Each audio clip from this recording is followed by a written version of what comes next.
Doing well, and it's great to see a number of great Australian projects that are punching above our weight for such a small population. So thanks for coming, guys, and it's great to be sitting next to Nick. So thanks. Well, first off, I want to give a big thanks to Alex, thank you for saying that, and also thank you all for coming out tonight. I think this is an awesome opportunity for someone like myself all the way out in the States to come here to Australia and to see such a welcoming community and such a vibrant community. So applaud yourselves. I mean, that's amazing.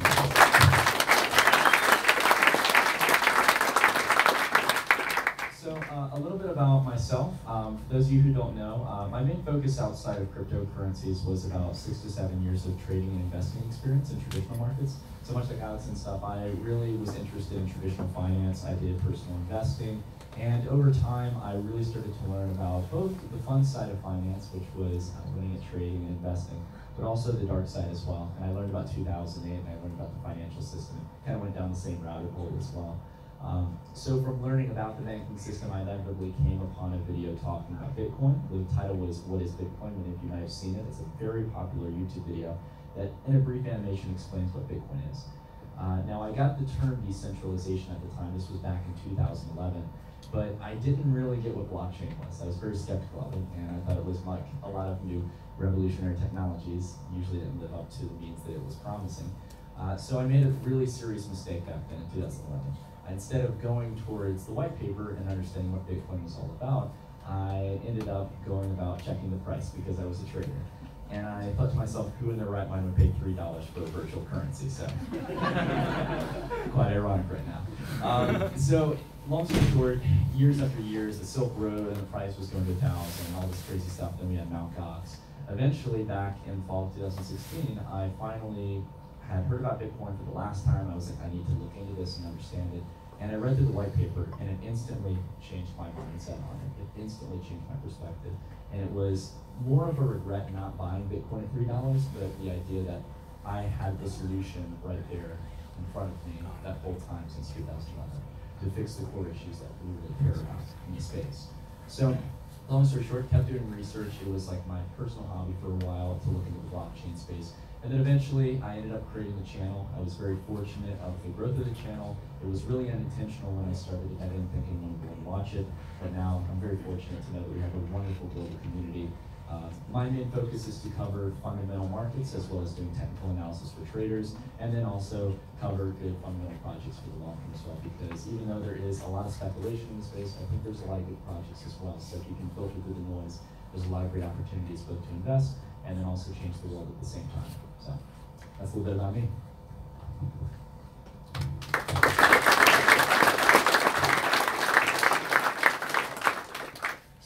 So what's the market doing at the moment? So I guess every year I've been into cryptocurrency, I tell people that it's had a 50 to 90% correction. What we've just been through is a 70% correction, so that's very normal. It's middle of the range. We don't know. Nobody knows exactly what cryptocurrency is worth. If it takes over a large percentage of forex trading and national currencies, then the market cap is going to continue to go a lot higher. During a few months ago when transaction fees got very expensive and slow, it didn't make for a good currency, and people started to argue that it was a fantastic store of wealth, and it's changed and evolved. What Bitcoin is different for different people. So I definitely don't think that we've had a bubble that's popped and we're going to go down to $1,000 or anything like that in my mind. I think it's a very healthy correction. If you look at the charts, we've ran them too far, too fast. What I speak to now is institutional investors that want to give their clients exposure. So when people tell me it's a bubble, well, it's different to any other stock or financial bubble in history in that everyday Australians own this stuff, and all those financial advisors that have got degrees don't own this stuff yet. So it's a reverse bubble if we are in a bubble. So that's my view on Bitcoin. I think that other currencies out there are completely revolutionizing individual industries, but at the moment, when Bitcoin corrects 70%, everything went with it, and there's almost 100% correlation, which is completely irrational. Fantastic projects, Australian projects like Power Ledger, Horizon State, Kenya, why should they go down 70% just because Bitcoin, that's a digital money ledger, has gone down 70%? So on the channel, we've talked about that just presents opportunities to invest in those good coins. And that's pretty much my opinion on where the market stands at the moment. Maybe when the Chinese New Year and all that stuff's over in a couple of weeks, nobody knows exactly what's going to happen in the short term, but I think this year is going to be pretty amazing. Every year Bitcoin surprises people. If you tell them a number or give them a target, nobody would have believed you last year. So I don't like to give exact guesses. No, I agree with Alex on it. It's very interesting to see how the space has grown and how we are kind of going through a reversal, whereas it usually was institutions who started out in these kind of markets. Now it's retail investors with cryptocurrencies. So I think we're just getting started. I don't think we've hit a bubble by any means. I don't think this was the peak of crypto, if you want to look at it in a monetary sense. But I always tell people to focus on the fundamentals. And what I think we saw over the past few months was a very few key things. We obviously saw everything went through what I like to use as a term is an exuberant period. There's a lot of exuberance in the market. Everyone was just speculating on things. And as we all know, December was the grand month where every single coin seemed to be the next Bitcoin. We all know that's not true. So because of that, I think we had a lot of speculation, and we're obviously going to have a strict correction from that. And we saw it not only in altcoins, but in Bitcoin. But the interesting thing is that during that time, everyone was buying, and now everyone is starting to sell. They're starting to consider that it's over. It seems like that exuberance that was there has now faded away. Well, this is a common market cycle, just like any other market. So as we were talking about earlier, we've traded in traditional markets, and the most common thing is that people fall for the emotional factor, and they start to lose sight of the fundamentals. There's not only a lot of great projects that are starting to come in, the ICO space is being a little bit more picky, but along with that as well, we're starting to realize that there's much more scalable technologies, much more private-based technologies where we can make private transactions on a global basis. And really, at the end of the day, the fundamentals haven't changed for Bitcoin. Really, there hasn't been too much fundamental news over these past few months as the price has gone down. It's been a lot of fear and speculation in the markets. Oh, India banning cryptocurrencies, South Korea potentially banning cryptocurrencies, according to anonymous sources. You just see all these kind of misleading statements. And it's common in markets because markets need a reason to go through that cycle. Well, interestingly enough, this is something that I kind of conspired on a little bit because I always like to think in the way of a banker or financial institutions that we're trying to, at least in a sense, maybe get around with crypto. Interestingly enough, when Bitcoin was around 18,000 to 20,000, we have to think about what Alex was talking about in regards to the whole idea of a reverse bubble. Retail investors have a very easy gateway into crypto. Institutional investors were sitting there at 18,000 to 20,000 saying, where's the ETF I can buy in my fund to do this because my clients are calling me up every day. There's no way for traditional institutional investors to get into this market right now. Well, ironically enough, after we've had more than a 50% correction, the SEC in the United States comes out with a very positive statement. We must respect this generation's opportunity to invest in revolutionary technologies. Very positive words. Well, I can guarantee that probably over the next few months, I don't know how quick it will happen, the SEC will happily create Bitcoin ETFs and different things just like they did with the futures contracts. So you can see institutions want to be a part of this because they're in a catch-22. They don't have complete control over these currencies. Governments can't really stop the innovation because much like the past revolutions of technology, people find a way around it. And I think they're starting to realize that. So any ounce of control they can have over it, any way they can make money. I mean, these are banks and financial services. That's what they do. So again, the fundamentals are strong. I think that Bitcoin is going to do really well. I'm not going to be shooting any price targets for Bitcoin, but I will say I definitely see it going past 20,000 this year because this isn't like it was in 2013. We might have had a steady correction, but this is a completely different market. The foundation has changed. And I can tell that because after Bitcoin's gone from 20,000 to 6,000, you all are still here today. So, thank you.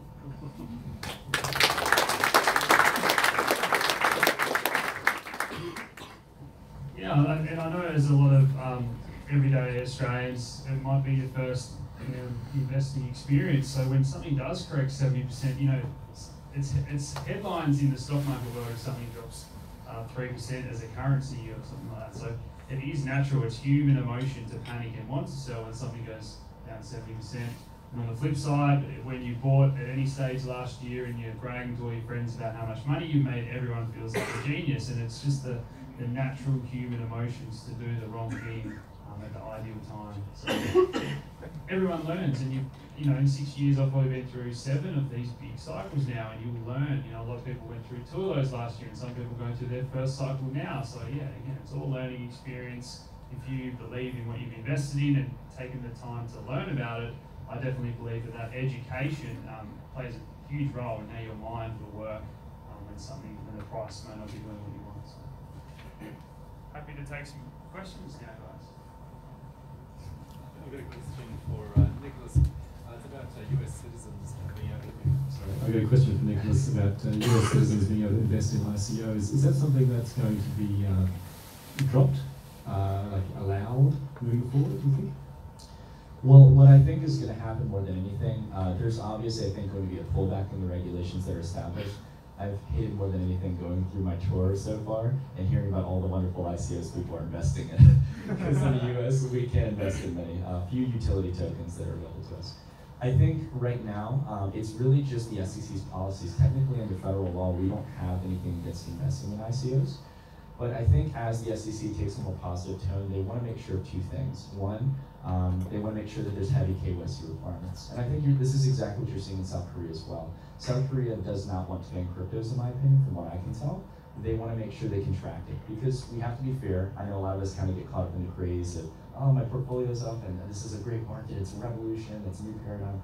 But we have to understand that some of these ICOs, just like startups, are raising tens of millions of dollars. And governments like to know where the money is, as Jamie Dimon said in his recent speech about Bitcoin. So I think they want to have heavy KYC. And the second thing as well is I think more than anything, they want to make sure that the funding for ICOs, in a sense, can have any correlation with the traditional finance system. Because, to be fair, the SEC has very close ties with traditional finance. So again, those are my kind of two things I'm looking for. If they can control it to a degree, I think they're going to promote it, just like they did with the dot-com bubble trading IPOs.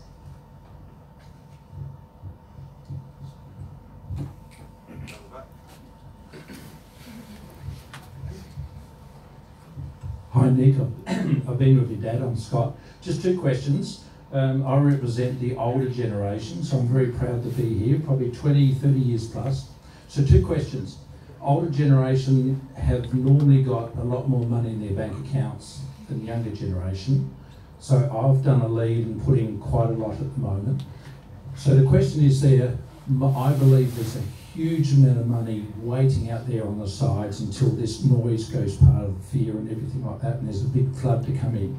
Second question is, why has it started, which I can't get, why has it started in Korea and China when I start to think the big institutional monies like our age is in America, Australia, Europe, UK, there's a huge wave coming, I believe. I'll answer your second question first because that's a good one. The main reason from what I can tell in regards to China being the largest market, and it's the sole reason why they're heavily against crypto, and if anything, they're going to heavily regulate it if it is legal. The reason being is because, much like how crypto generally can't be stopped, crypto is one of the greatest tools for the Chinese population in regards to doing one thing, and that was moving money. Yes, and the Chinese government doesn't want money moving out of, obviously, its economy. Same as if we in the US, so many US dollars have gone to China and so many different countries. We're like, we want to keep our capital here circulated in the US economy. That's what happens with every government. And China has a serious issue with that. With the economy slowing down, people have started putting it into real estate, they've put it into crypto, anything you can do to get the money out. That's why it started on the eastern part of the world. But also as well, I think the use of it is also starting in places where it's most needed. We have a very nice traditional banking system, as much as we like to, I could ramble on about it for hours. It's convenient. We already have a system of finance in place, so we're obviously not going to be the first users or the first investors. So I think that's why it's happening on the eastern part of the world, where there's not as much traditional banking, and we still have a lot of areas still developing. The first question in regards to the potential for the next wave, I want people to keep in mind not just the potential for a wave to the upside. We're on the lower end right now, and that's usually, though I'm not a financial advisor, myself, I would definitely say if I had capital on the side, I'd be putting it into crypto right now.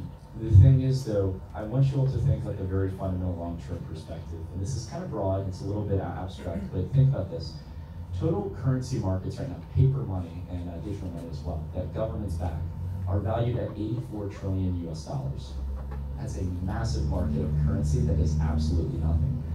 So if we think about cryptocurrency, which has applications, which in the case of blockchain has immutability, which has decentralization, it is borderless, has amazing properties that can't be stopped. not to mention the amount of applications we could put on top of protocols, we're only right now at around a $400 to $500 billion market cap. You're in the early phase, folks. If this is actually going to take off and people adopt it, the next wave is going to look massive. And that money you're talking about here in Australia and different areas, the really big money that's going to push this higher is what's going to make that a reality. It's going to funnel into the projects that actually can succeed and do something good. And it's also going to be going into valuing these different crypto digital assets and currencies. So it's a very fascinating change we're seeing. I think the space is going to go much higher. I got a question. That's not my question, by the way. Nick, with obviously a lot of us, there's a lot of debate between Bitcoin being the main investment or its market dominance versus altcoins. What should I do? Should I invest in Bitcoin? Should I invest in altcoins? What's the kind of market play? There's a lot of that going around at the moment, and especially after a reset or a correction. A lot of people probably thinking, should I keep my altcoins that I had? Which one's going to go first? Have you seen any cycles in the market towards Bitcoin or altcoin, or which one cycles? What's your take on the technical side of things going forward? Well, with Bitcoin going down, you have altcoin valuations getting a little more reasonable, but I still think at this time in the market, when people are going to be entering a new capital, they're going to go for the easiest position first. What's going to get the most financial instruments for institutional investors? What's the first entry point for retail investors? That's Bitcoin. So I'm pretty positive on Bitcoin in the market since for now. And then after Bitcoin has a run up to the upside, whether it makes all-time highs or not, I think altcoins are the next step. Do we see a kind of cycle? Because Bitcoin serves really under two purposes right now. As much as it can serve as a peer-to-peer currency to a degree, it's not scalable yet. So there's really two main things I see. It's obviously been seen as digital gold, the first digital asset in the world. And then you also have Bitcoin serving as a pool of liquidity that cycles in and out of high-risk altcoins and ICOs. And now what we're seeing is the money flowing back into Bitcoin, even though the price is going down. The money's coming back into Bitcoin, more secure positions. And I can tell you I didn't regret doing that right after December. That was one of the best moves I could have done, is I moved heavily back into Bitcoin. I stopped trading the markets. I realized that they were overinflated, and I was able to retain my Bitcoin comparatively quite well by doing so. Welcome to Australia. So I've got a question. It's in relation to trading bots. I've been seeing them coming up on Facebook a lot and hearing people use them. What are your thoughts on them, and how do you think they're affecting people that just want to do trading without using one of these third parties? I don't know to a far extent how far algorithmic trading has gone into crypto markets. I have no inside sources on it. I'd love to learn more and research it. But I have to say, I think it's nowhere close to what they are in traditional markets. Traditional markets have over 50, it's actually, I think they made an announcement a few years ago where traditional stock markets, there's more algorithms trading than humans, and that's been the case for the past 2 years. In crypto markets, I think it's still heavily retail investors, people investing in larger scale projects. But in regards to trading, it's just not very convenient in this market for a bot to trade altcoins, because for example, in a traditional market, black swan events, random events that you can't predict, happen very infrequently. In crypto markets, this company just announced a rebranding. That's up 30%, currency. But I mean, again, it's very volatile right now. I think in very volatile markets like that, trading algorithms can benefit to some degree, but they also can be tossed off very quick, where they usually recognize patterns. In this market, if there's some altcoin that makes an announcement, it changes everything. It can really reshape things. So maybe on hyper-frequency trading, I don't know if that's even become a big thing in crypto, but yeah, so it's going to be really interesting to see where it goes.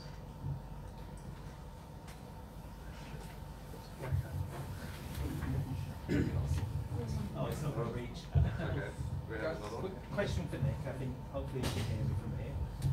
So we hear some extraordinary forecasts around what the price of Bitcoin could be in a year or 2 years' time. Well, people will read the question, or if we could just grab the mic up now. Can you just stand there? Sure. All of these are good options. Question for Nick. We hear every day some extraordinary price forecasts for Bitcoin, ranging from 20,000, 50,000, some people are even saying a million.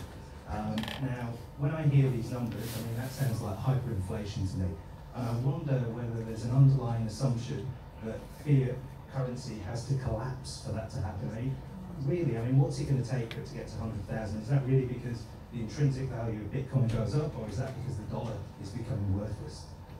That's a good question, and I like the ending part right there. You said the dollar becoming worthless, because I think it was Max Kaiser from RT News who showed an inverse graph, whereas usually we always look at Bitcoin going up. It was the dollar going down compared to the Bitcoin, so I really like that. That doesn't give some perspective. But for me personally, I absolutely agree with you. I think to get to those ridiculous valuations, such as returns that Mac you're calling for and stuff, $500,000 in the return for Bitcoin, they're very abstract numbers, but they're not abstract at the point when the dollar's worth nothing. I genuinely believe, and I'm not a doomsday kind of person, but at the same time, I do understand that there's a lot of issues in the traditional monetary system, and I have no doubt that eventually there will be some kind of fiat correction where people start to question to some degree, and that will happen when the underlying financial system starts to, in a sense, I wouldn't say crumble, but face at least some trials and tribulations, because we've been on a bull run for the past 10 years, and fundamentally, things haven't changed. That's the very scary thing. So I think currency markets will face something. And ironically enough, maybe Bitcoin, at this time as it's rising up, might be coming at a perfect time as an escape from that system for a lot of people. But yeah, you're definitely, I think, to get to those abstract numbers, outside of something like 40 or 50,000 over the next year or two, I think that to get past those numbers, you need a leverage of some sort, something to push it forward. That's my opinion. Question for Nick and Alex. Just wondering, I'm sure you've seen, if other people haven't, the new realm of ICOs that's been kind of pushed by Vitalik Buterin, the guy that set up Ethereum. It's called DICO, and it's about, so pretty much the start of the ICO looks similar, but then it allows the shareholders, in effect, to vote on where they think the money should be going for the roadmap of projects. And I see it's about 3 or 4 major ones have kind of come out in the last month with this, and along with BlockX as well too, a company which is doing the front end and saying we're going to set up a pot allocation system as well too, so you buy our coin so we can make sure the distribution is correct. Just wondering your thoughts on the future of ICOs and whether you just see it going venture capitalist route, or if something like the DICO will become the next big realm. So from your question, I just want to make sure I get it right. In the sense of a DICO, does it act like a decentralized autonomous organization, kind of like how, for example, Dash has a treasury where people vote? Okay. I think that's a much better business model, and I think it's necessary for the long term because of a simple reason. I see a lot of ICOs raising capital, many of which I don't think deserve that capital, but they got the capital. So now they have to ask how they're going to spend that over the next 5 to 10 years as they tackle massive multi-billion-dollar, trillion-dollar industries as they've promised their investors. And that scares me because the ICO, even if they're raising 20 or 30 million, let's say they go through that. Well, where are you going to get extra capital? Things cost money. You've got to develop these systems, and especially if you're trying to take on multi-billion-dollar industries. So there's no sustainability model to ICOs, and so many people are rushing quick to market to try to raise that capital and make that change before they realize, oh, we need to set a 5 to 10 year plan on this because this isn't going to happen overnight, and people aren't going to adopt it that quick. So I think a treasury system like that is very important, especially having it built into the foundation of your ICO. Yeah, so the ICO environment's changed a fair bit just in the past 6 months, where it used to be that everyone could participate in an ICO before it got really popular, and then there's pros and cons. So for security reasons now, we see all these ICOs get hacked when they're doing those last minute sales that sell out in 10 minutes and stuff like that. So there's pros and cons for a company, and they've moved towards that model of private sales through venture capital, and unfortunately that tends to make the rich richer. And pre-sales with big discounts, so 100% bonus, and then those people tend to dump the tokens and take that easy money. So yeah, we are seeing decentralized ICO models like Vitalik proposed, and the good companies have alternatives. So whitelisting, getting organized early, and so it's not a rush or free for all to participate at the last minute. So there's ways around it, but yeah, the projects that I'm advising, we're definitely trying to make it fair. Maybe we put a cap per person, and we want as many ordinary investors getting in rather than seeking lots of money from venture capital. Just to touch on that topic, have you heard of something called an IDO, which is an initial bounty offering? Instead of you requesting money in, if you can fix something with the cryptocurrency, then they reward you with it. Yeah, a little bit. Like there's lots of people out there where projects will put out bounties for problems that they need solved, whether that's security or marketing, or it's a beautiful thing of being part of a decentralized community where you can pay anyone in the world and it makes a lot of things borderless. But I haven't heard a lot about that.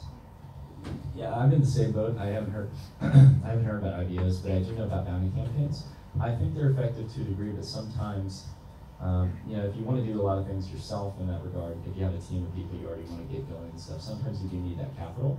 But I wouldn't see the model of an IBO as something bad in the grand scheme of things. It would just be guaranteeing that you have people, especially if you're going to take the time to take on a whole new model, hopefully getting people who really believe in you in the long term and aren't just looking to do something really short. But then again, if the service is enough for it to provide what the ICO or the cryptocurrency in that case needs, then I'd be fine with it. But I have to look into it more. Just touching on that ICO, venture capitalist pre-investment stuff. There's recently a ICO looking at Current Media. I wrote up to the whitelist. They stated that they were going to release on the 7th for all the pre-ICO investors that were going to get their percentage bonuses. 7th of Feb came around. Nobody who signed up to the whitelist could invest because all their coins and all their ICO was sold out prior to whitelist. Now there's a lot of people screaming at them saying, this isn't what you promised, it's not what was in the whitelist. So obviously some fat cat or friend of a friend or mate of a mate or whoever with a couple of these big billionaires now, these brand new baby billionaires have just gone and thought, well, this looks like a good one, I'll jump on this one. Obviously these ICOs can just steal our money. There's no real KYC or no real anything to them at the moment. What sort of leg do we have to stand on with them promising these things and then not delivering? I think Alex and I were talking about this when we had just gotten in Melbourne together. It seems like in a lot of ways, not only is there the sustainability aspect of ICOs as a problem, but it seems like there's a lot more going towards the traditional route of centralization in investing. Because I will tell you, in a practical sense, for an ICO, or a come up, for example, someone maybe, for example, is trying to launch a cryptocurrency of some sort. What seems easier to manage? 1,000 retail investors who all have different questions, different worries, and different needs, or 2 or 3 venture capital funds who have already reviewed you, already know everything about your product, and are probably going to keep their money in there for the long term. It's the convenience factor. And as much as I think that convenience is important, I would love to do anything I can, just like Alex said, to try to distribute it, because it defeats the decentralization of it. It defeats the whole distribution of wealth. If 3 VCs own all of it, it's like... We're back to the 1%ers. Yeah, exactly. And if 3 VCs are holding a huge chunk of the tokens, they're probably not going to be using it, they're just investing it. And manipulations. Exactly, yeah, they can dump it, exactly. So that's one of the issues I have, is because I think that there's been a lot of compromise in the crypto space.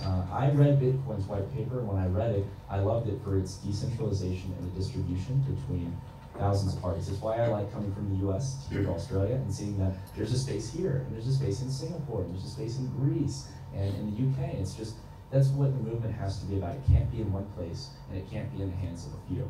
It has to be something that we all get to partake in. So maybe the ICO model is imploding on itself.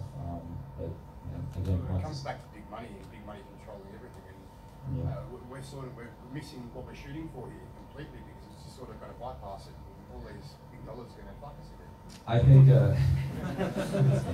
I'll keep it short. I'll say that a lot of the ICOs doing that are also probably going to get them. They're going to catch themselves in a really bad situation when crypto markets go down and those venture capital funds want to lock out. If no one's using your product eventually, because literally 50% of the tokens are in the hands of a few, your platform's not going to take off in the long term, in my opinion. Maybe it leaves a sour taste in the majority's mouth, and they don't buy when it hits the markets, and they don't use that platform and whatnot. But yeah, it's not ideal. Hi. I haven't had a chance to really do a lot of research into what my question is about, because I haven't been able to find a lot of information about it. But I'd love to hear your opinions on the hash graph and what kind of implications that can have for the future of blockchain technology.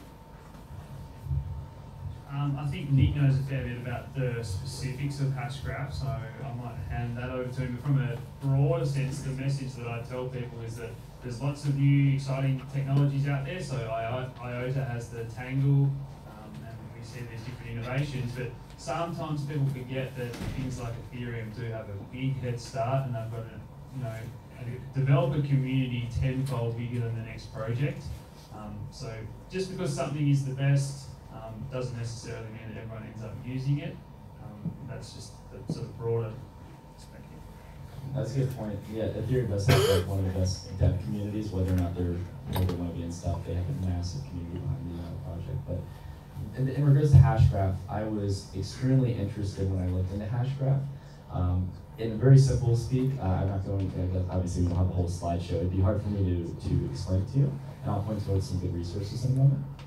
But Hashgraph itself uses something known as the gossip protocol, so it's not a blockchain in that sense. It uses Hashgraph. And the Hashgraph team, the founder behind the project, they're a really cool team of guys, and they did something very fantastic that can actually scale, unlike base blockchains, which can usually only do single or double-digit transactions a second, depending on the block size. Hashgraph can process hundreds of thousands of transactions in a second. It's something completely different from the traditional system where we're debating scalability, whether or not to raise a block size to 2 megabytes or 4 megabytes, or to use layer 2 solutions like Lightning. With Hashgraph, it's something very revolutionary, but it runs into a very serious issue.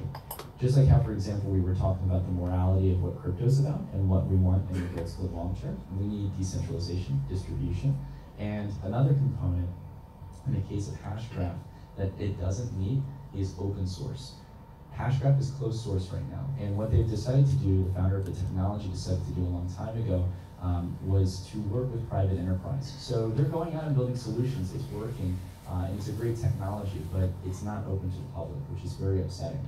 So again, I mean, all to him, he created the technology, he made it work, and he saw it as a valid replacement towards blockchain.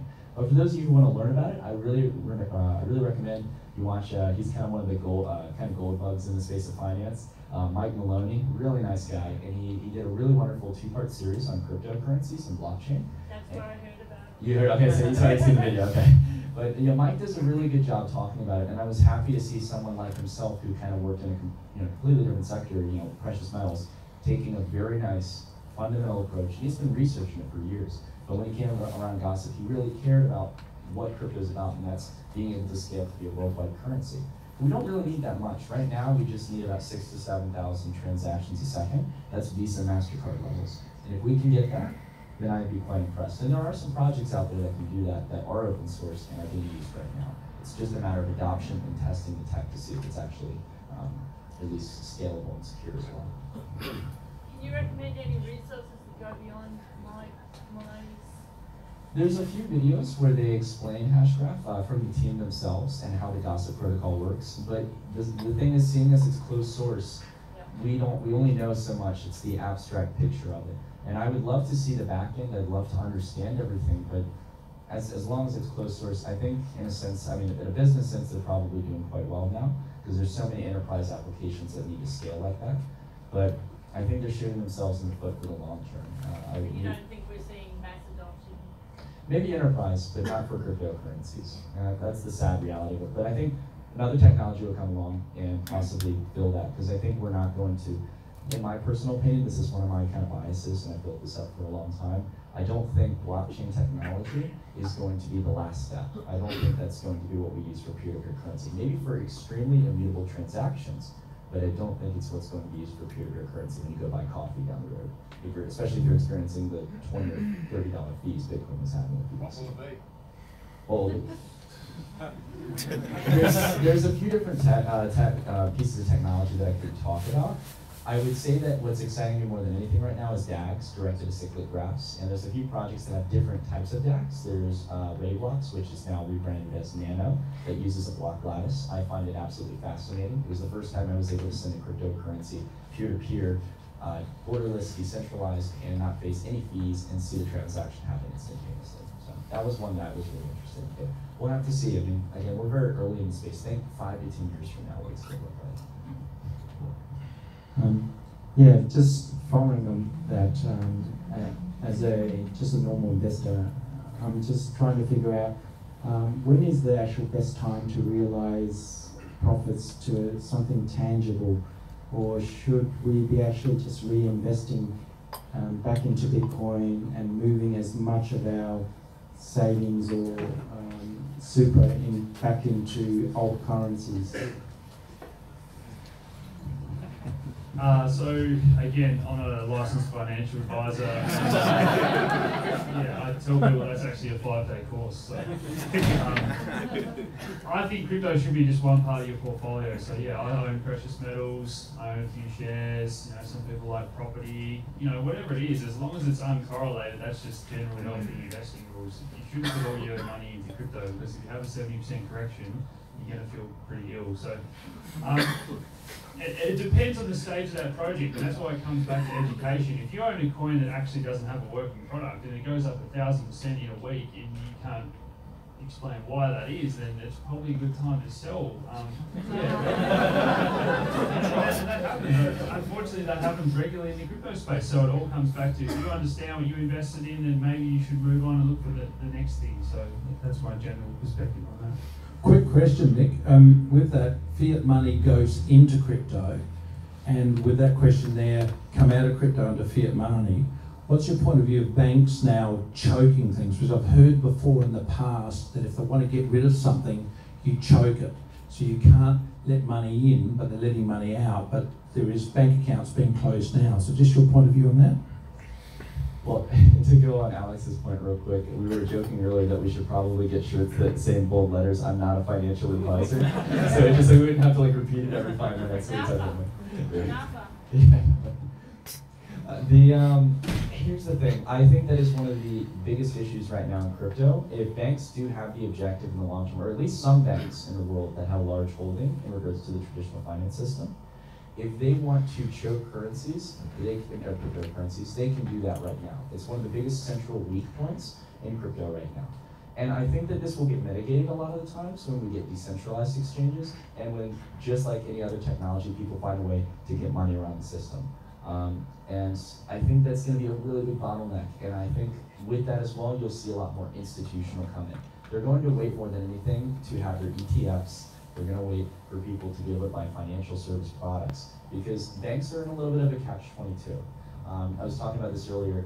There's basically two sides of fork here.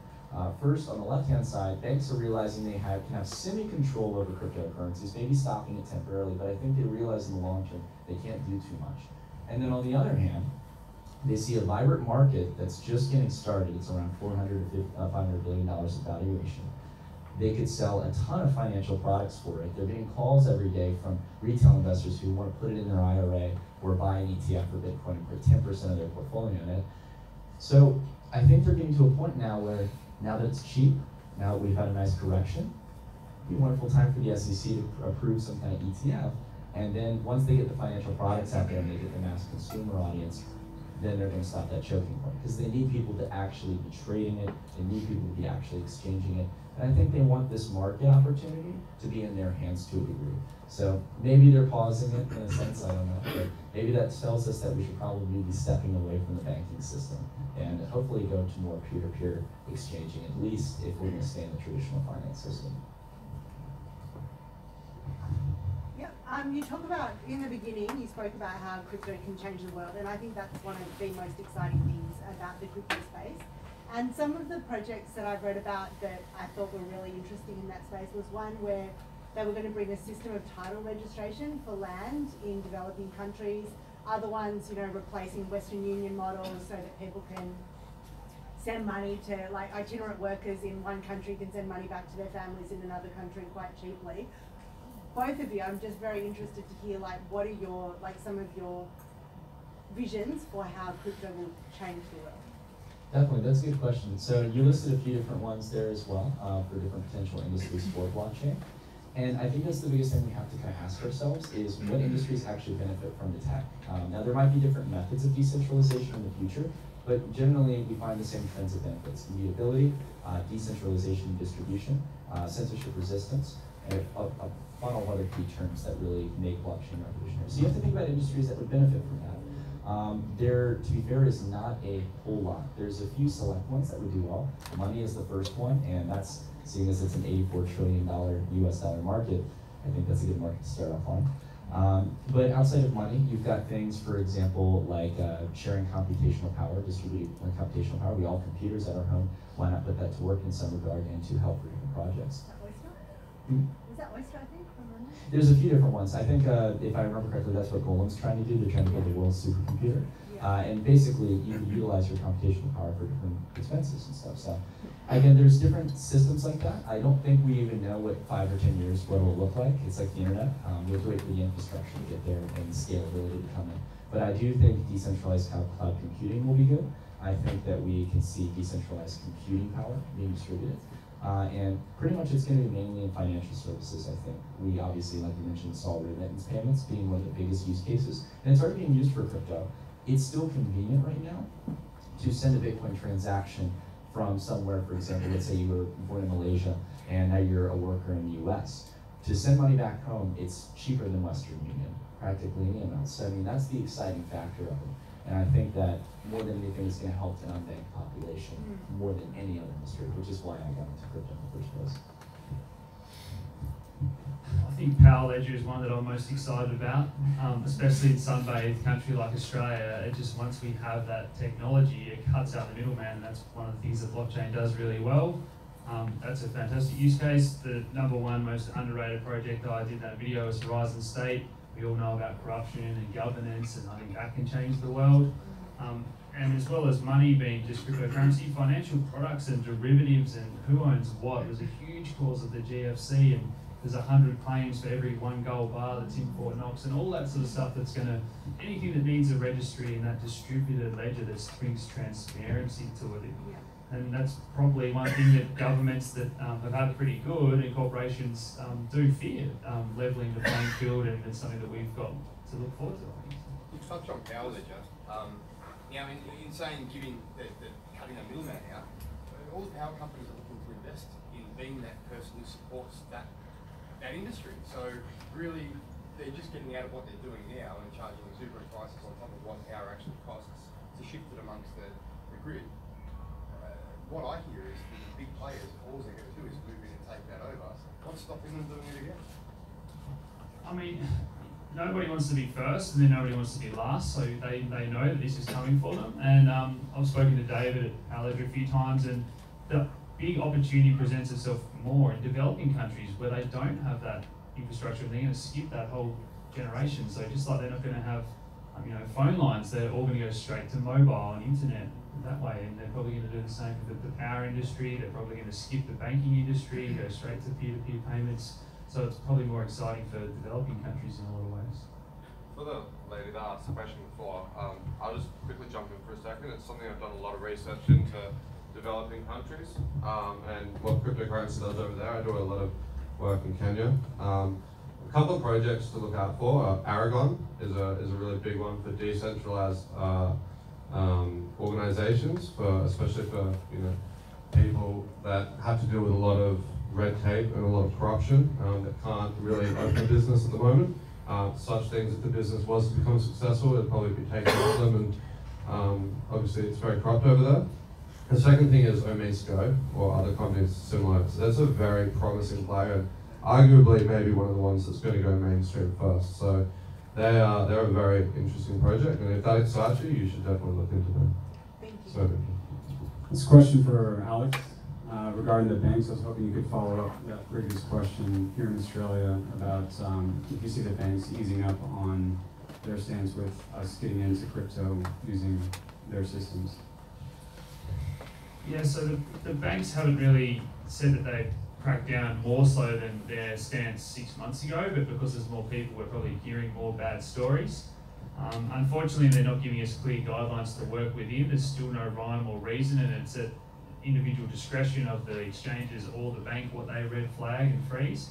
It's very frustrating, but there's solutions in the pipeline. So we can deposit cash at news agencies, and I'm now working with a project that's hoping to roll that out to supermarkets and lots of retailers. So everyone that fights it, again, there's going to be one bank that's going to turn around and maybe look at that as an opportunity to gain customers, maybe one of the non-big four banks. So again, they can fight it, but I think you're only delaying it. And once you're in the ecosystem and you can move around between coins and that, it's fantastic. So I think they can only slow it down at best. Just on that same topic, sorry. I was wondering, seeing as like, I guess crypto is a bit more of a libertarian sort of perspective, there's a lot of conservatives out there, probably half the population. They probably won't want to go over to this sort of model. So I'm just wondering whether or not eventually, 5-10 years down the track, whether or not banks will come out with their own crypto, which will be maybe inflationary in actually, continue to inflate, and those people will be happy because they probably never come across to something like this. Yeah, so there's a couple of points. So a lot of people that are in this movement are about the decentralization. So if Australia government comes out and says we're issuing a coin, then you don't have, how are they going to convince everyone to support it and run nodes for that network and all that sort of thing? It creates issues about centralization and a point of weakness as an attack vector. If Facebook issue a coin, a lot of people are going to go, no way, why would we give all our money to you, a centralized corporation that's going to control our data when we're, along that path of decentralizing the world. So maybe they will, maybe the big corporations will try and put out coins, but yeah, there's lots of issues that they have to overcome, and it's to do with that centralization and everything that made Bitcoin great in the first place. I think it is an issue we have to keep in mind. I know everyone wants to see the world in the next 5 to 10 years being completely decentralized. Every industry is tokenized to some degree. There's no central banks anymore. There's no banking system. There's no centralized companies that you have to go to and trust in. The fact of the matter is it's not going to be that in the next 5 to 10 years, at least in my perspective, because it's what you just said. There's a lot of people who don't care about centralization. And in fact, a good example I'll use for that in crypto's base use case is money. Do any of you in this room know someone who has said probably in the past that they wouldn't trust anyone, they would trust anyone else but themselves with their own money, like they have to have it in a bank? Yeah. I mean, you think about with crypto, when you hold cryptocurrencies, you are managing your own money. Everyone hears about hacks every week and this and that. No, it's not a grand scheme, I think, in the problem of things for crypto. People still rely on archaic institutions. They rely on a bank to manage their money, an investment manager to manage their portfolio. Even there's brands that we just simply trust and we will never use anything else. So what I think we're going to see in the kind of grand scheme of things once we hit that new paradigm, you're going to have, and though it's not going to be a 50-50, you're going to have a split of the economy where things are decentralized, they benefit from decentralization, and you're going to have a lot of users behind that who believe in the methods of decentralization and being able to control and not have a trusted system, being in a trustless economy. And then you're on the other hand going to have these same archaic institutions of central banks and governments and different corporations that we've been trusting for years, whether or not they have a better interest in us. So you have a mix of them, and it'll be a very beautiful free market because it's not just going to be one side or the other where crypto just goes to the moon and everyone's happy and we're living in la la land. And there's also not going to be the side where the governments and the banks take us down. I think it's going to be a nice hybrid mix, and you'll get to choose which you want to partake in.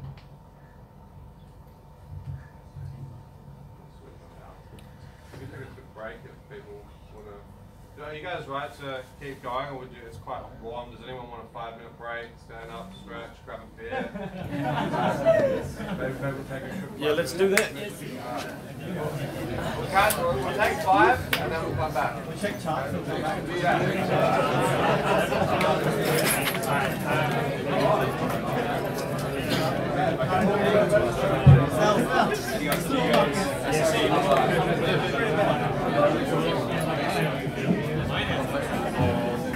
Just securing shit. Yeah,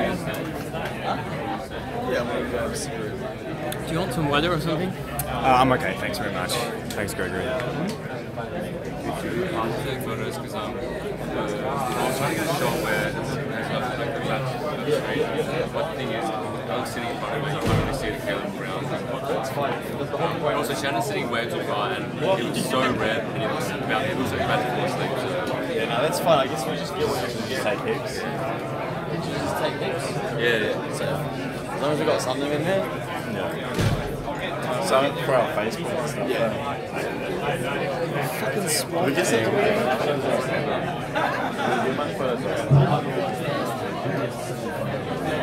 I still want my selfie with one. You?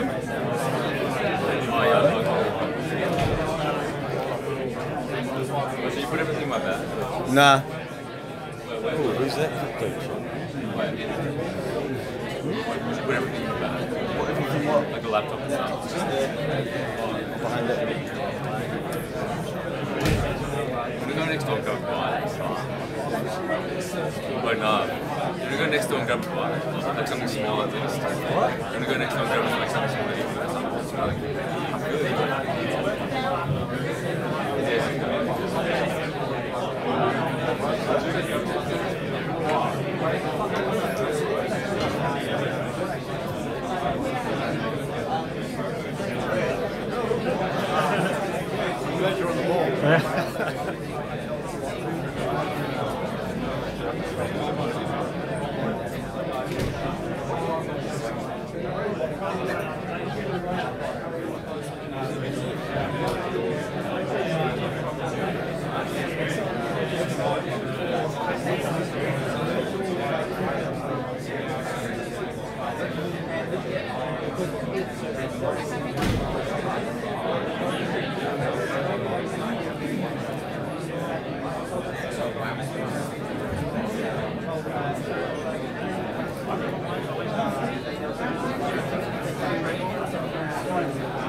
Hey guys, if everyone can go back to their seats, we'll do a few more questions and then we'll open it up.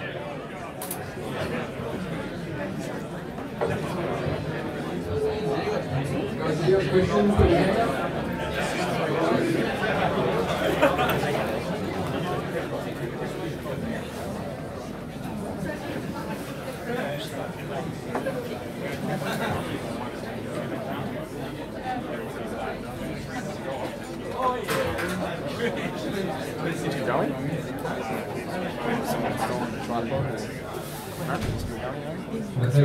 Thanks everyone. What we're probably going to do is do another maybe 10 minutes of questions. So we won't do a lot more questions, maybe another 10 minutes, and then we're just going to mingle and let you guys speak to the guys and have a bit more of a social networking event. So if you have any questions, we've got about 10 minutes to go, and then we'll wrap it up. Yep, another question for both of you. I think we could all agree that Bitcoin and Ethereum are like the entry point for most of the new people coming in. But I believe it's Bitfinex is starting to open up USD deposits, fiat deposits, and there's exchanges start to follow this trend, if they do, how is that going to affect the relation to Bitcoin and altcoin markets? Like right now, everything seems to be waiting for Bitcoin to make the move. Is that going to change in the future? Yeah, so Bitcoin definitely enjoyed that dominance, that it was the denominator pair on most exchanges, and that does give it more intrinsic value. So Bitfinex is the world's largest trading exchange, and they just added Ethereum pairs for every coin and USD pairs. So I did an article the other day, and it was about Bitcoin death by 1,000 cuts, and I love Bitcoin. I've been in it since 2012, and unfortunately it won't be necessarily one event, it'll just be one company at a time. So we saw Stripe disallow Bitcoin payments, and who would have thought that would happen? So Bitcoin has to scale. I'm a big believer that they will get Lightning Network and those second layer solutions that are going to be fantastic, and if they do that and get an ETF, that's my extreme bull case for Bitcoin. But Make It Die is a really interesting project, and whoever invents the best stable coin, don't be surprised to see coins priced on exchanges in that, because we all see these worries about Tether, and unless they have a very transparent audit, I think they're opening the gate for another stable coin. But to your question, yeah, whoever does it best at the moment, Ethereum is definitely the easiest way to move between exchanges and whatnot. But I really hope Bitcoin scales, because Ethereum wasn't even really meant to be a currency, but it's doing a better job than Bitcoin at the moment. We are starting to see, for example, like exchanges like KuCoin are doing, I think, if I remember correctly, prominently Ether pairings, or at least they have it in the same level of Bitcoin. And that's the thing, it kind of goes back in regards to what we were talking about earlier with the two use cases I see with Bitcoin as it's currently being used. It's being used as an investment for digital gold. And then the second one itself is a pool of liquidity. So if that pool of liquidity gets slow, and it can't move quickly because people want their money to be in places fast. In the case of Ethereum, you have faster blocks and things get processed much quicker and for a cheaper fee. So if that's the case, I think it really makes not even say so much the devs, because the devs for Bitcoin are awesome. But I would say it gets the community on their feet to say, look, we need to make sure the miners will be able to push policies that scale this. We saw for the past year Bitcoin's community bickering between people on the side of, for example, Bitcoin Cash saying Bitcoin is no longer what it used to be. This is Satoshi's vision. And then you have people in Bitcoin Core saying, Bcash, Bcash, Bcash to piss off Roger Ver. I mean, we're talking, it's funny we laugh at it, but this is a serious time. We really need to kind of get down on our feet and say, look, are we going to make Bitcoin peer-to-peer digital cash? Are we going to try to find scaling solutions? Are we going to use Lightning Network? And we have seen so far on mainnet, there's a lot of success for Lightning. So maybe that will mitigate a lot of the traffic. But for now, it is on weak grounds. I won't say that there's going to be a flippening, but if Bitcoin starts to lose its main purpose and become a scalable currency, I have no doubt in my mind that something else will come and serve as an easier entry point for liquidity. Just quickly, just one more thing I think that's not spoken about enough is that at the end of the day, forget everything else, all fiat currencies are inflationary and central banks aim for 2 or 3%. Bitcoin only has 21 million that will ever exist. And I think a lot of those have been lost. Every day I hear stories about lost my password. It's 10 years old. The fact is that people have passed away that invested in Bitcoin, and that effect, it's opposite. It's deflationary, and the scarcity alone will mean that Bitcoin should steadily trend higher, even if all else remains equal.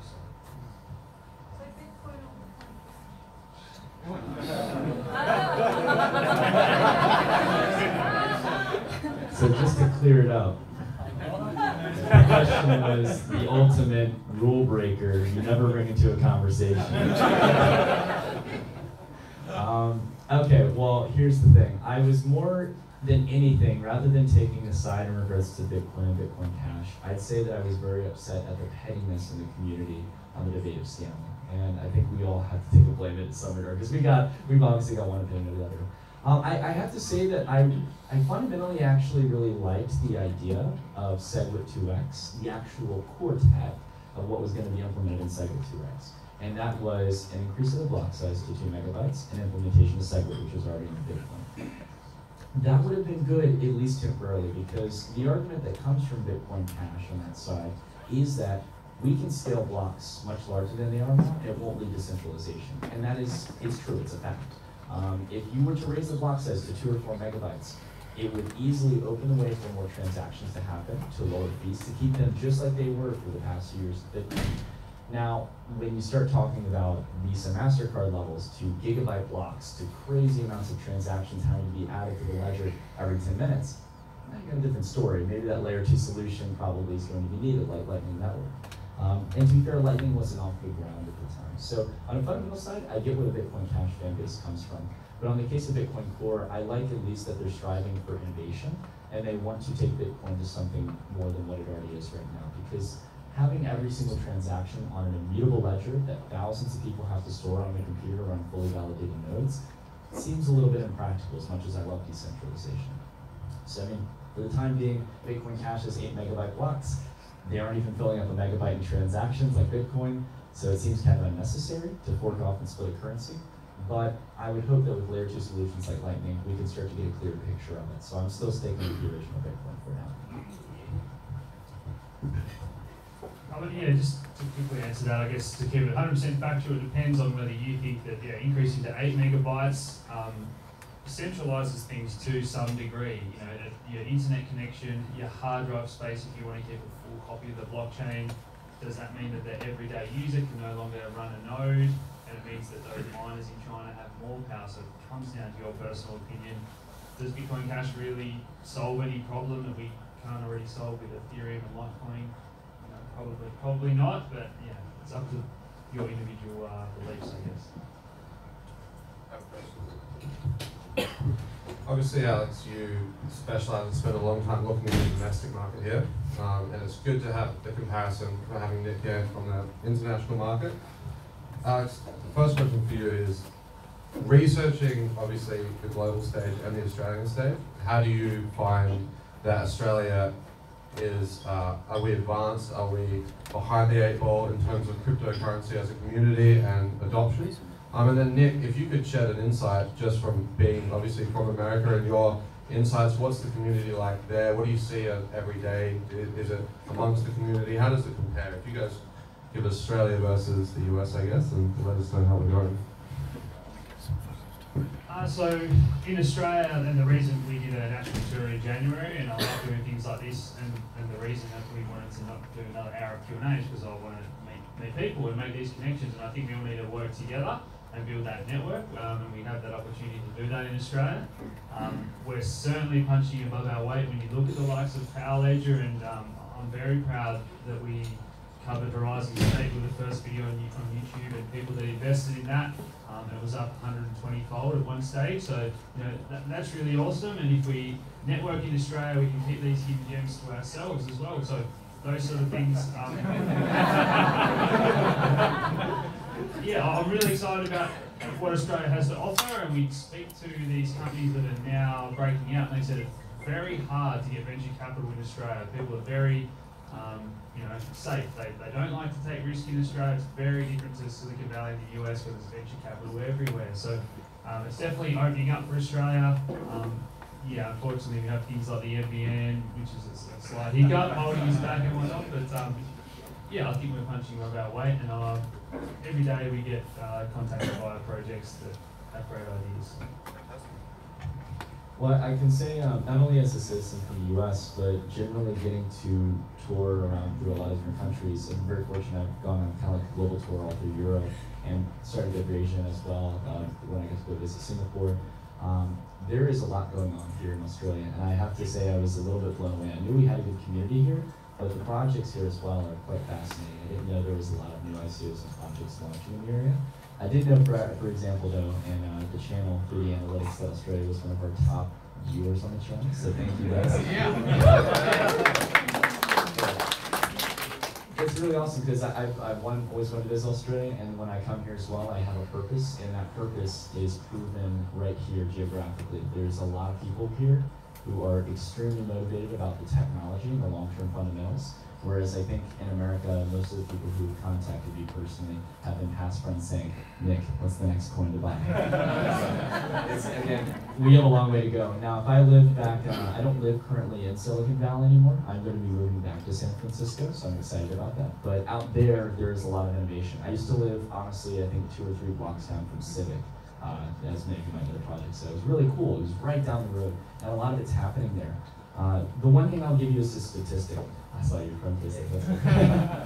As a statistic, this isn't obviously anything studied by, but I had a really nice coworker that I got to meet working at a startup in Silicon Valley back in August and September. And he told me about how he goes to the coffee shops, and you always hear interesting things. There's some of the best places you can go to if you want to hear kind of what's going on behind the scenes, because you always overhear things. And he was telling me that he always hears about VCs getting pitched startup ideas. And he's told me, he's like, Nick, you're in the right place, because about 5 out of 7 new startups that get pitched here at the coffee shops are cryptocurrency related, whether it be ICOs, whether they be new exchanges, whether they be new websites, applications, whatever it is. So I think it's happening in the States, but obviously where there's the risk-taking factor, where the capital's there, where the developers are there. And why are you leaving? I'm going to be moving back there. I'll be moving back. But You just recently, I recently saw that you went to Silicon Valley in August, September, Mhm. San Fran. You only just set up there, now you said you're moving out of Silicon Valley, you're back to San Fran?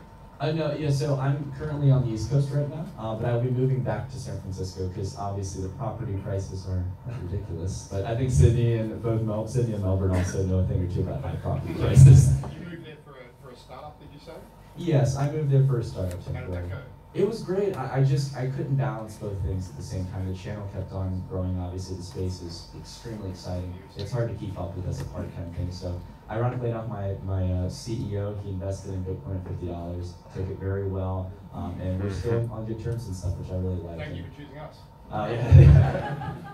It's definitely something I see over the next 5 or 10 years, and he does as well, and I think all of us do. We see it's something that really could take off in the long term. So I hope to be back smack in the middle of San Francisco, to be near all the great projects, all the great innovation, and hopefully towards a lot of the developers that have really been in this space for quite some time. Just maybe this the last question. I wanted to ask you both about your perspective on the recent state of Bitcoin forks. So the ones after Bitcoin Cash and Gold.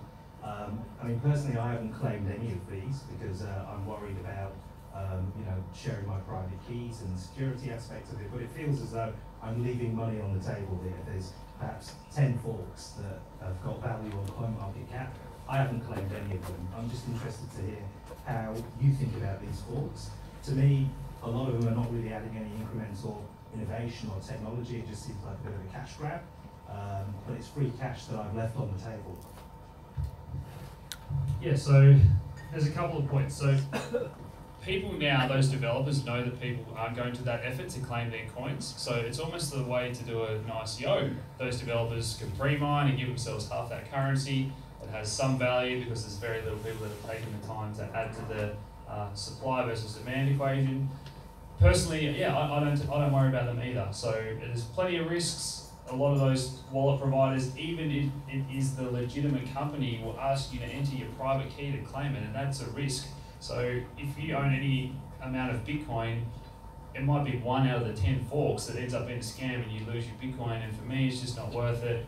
There's some exchanges, there's definitely room if someone can create a wallet that easily just gives you all those forks when you wake up the next morning and it's there safe and secure. But yeah, replay attacks, there's so many risks for that average user that that's not tech savvy that I don't think it's worth worrying about these extra forks.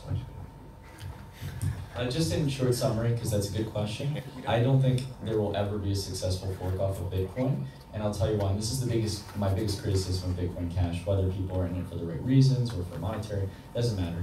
The reason why a fork will never take off is because of what we just talked about, claiming it. There is a ton of people who are holding Bitcoin, who are investing in it and using it as a currency, who had no idea about what Bitcoin Cash or Bitcoin Gold or Bitcoin Diamond or Bitcoin Unlimited or whatever Bitcoin fork we're talking about. They had no idea about it because you have to market it and you have to tell people that you have to claim it. Now some people are claiming it, and what are they doing with it? They sell it. They sell it on exchange. And you know what they do? They put it right back into Bitcoin, and they increase their Bitcoin holdings. For example, the Bitcoin Cash, where it was 10 million Satoshis, that's 0.1 Bitcoin. Okay, you just increase your Bitcoin holdings by 10% to some fool who just bought your forward currency. There you go. So I think it's a cash grab in a sense. The model for Bitcoin, the biggest setback of it outside of lack of scalability is its lack of governance. Miners determining everything, I don't think is the best model for a peer-to-peer digital currency as much as they support the network. So I think that's what's going to keep it from actually being able to evolve at the pace that we need. and it's going to serve as a really big issue as to why Forex will never succeed.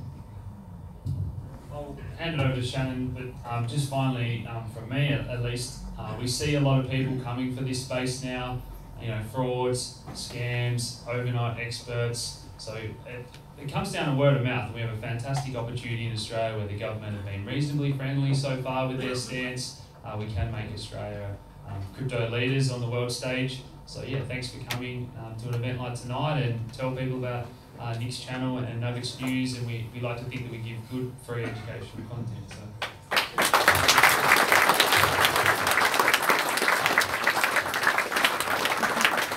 Just lastly, guys, before we wrap it up, on that exact note, we've talked a lot tonight about institutional investors and whales and big corporations and how they might dominate the space. The best thing that we can do to make sure that this doesn't happen is make sure that we have our own assets locked down. Make sure that you have your plan in place. Make sure that you as an investor are not just running into it with all the excitement and all the hype. That's not what is going to build the best community. So, especially during these downtimes, keep in mind, make sure that your ledger security is up to date. Make sure you have a hardware wallet. Make sure that you have a trading plan, and make sure that you're doing everything you possibly can to build this community and make it stronger. And once you've made all your millions, feel free to come back to us at Caleb Brown, and we can help you out as well. But seriously, with the security, with taxation, with your trading plan, with anything like that, if you need any help, feel free to ask the guys. That's what we do, and we just want to make a stronger community for Australia. So let's thank these guys. Let's give them a massive round of applause.